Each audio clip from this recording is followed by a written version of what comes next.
Hello, my name is Colby Baggs. I was born and raised in the community of Stockdale, and this will be kind of my testimony on how I came to give my life to Christ. I didn't really attend church as a youngster, and in fact, actually kind of dodged the subject of going to church for quite a long time.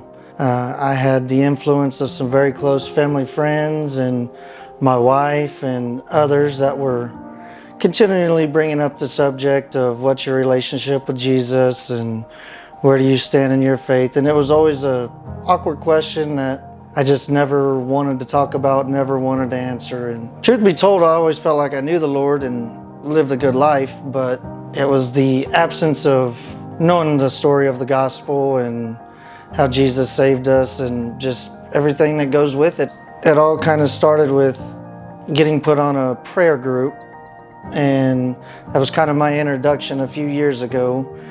And then that escalated into people planting seeds that I didn't know about, but they were planting seeds to asking me my relationship with Christ and just honestly why I don't go, and the reasons, letting me know that the reasons I didn't go were truly not reasons at all that were valid, that I would be accepted, the Lord would accept me, the church would accept me. And it kind of got started with my stepdaughter Marley, who was really wanting to be involved with the church, coming on Wednesday nights, and that was really all it would be because we weren't coming on Sundays, and she really wanted us to come, and it was always one excuse after the next. And looking back now, I regret every bit of that. And that led to her wanting to give her life to Christ. And I knew that when the day came that she would come and be baptized and give her life to Christ, that I was gonna have to man up and suck it up, put all excuses and reasoning behind, and I was gonna have to come.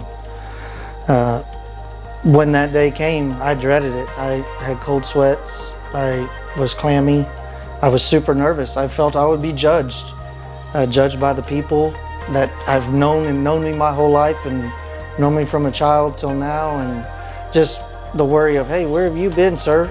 And little did I know that was the last thing that happened. I was greeted with open arms, big smiles, big hugs. Glad to have you here, hope to see you back. And we probably didn't make it halfway through the service. I looked at my wife and smiled and said, this is great. By the time we walked out of the church, I said, you know, we're turning over a new leaf, and we will never miss a service again when we're just sitting at home and have nothing going on, and we're going to make this a part of our everyday routine or everyday life. And I knew I would eventually give my life to Christ and make that walk down to see Pastor Kevin and dedicate my life to the Lord. And I just didn't really know when. I knew absolutely I was going to do it. I just didn't really know when.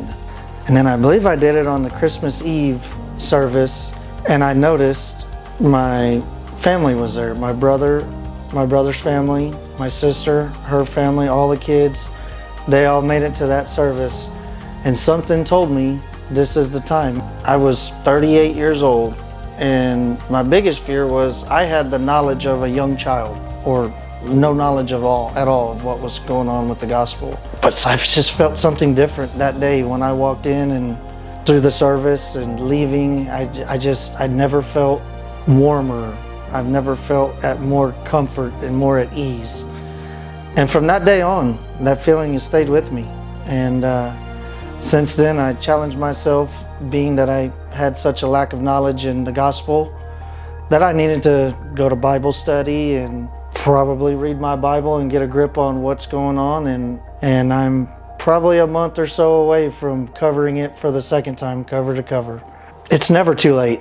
No matter how old you are, no matter what you've done, there's no sin too ugly. There's no absence too long.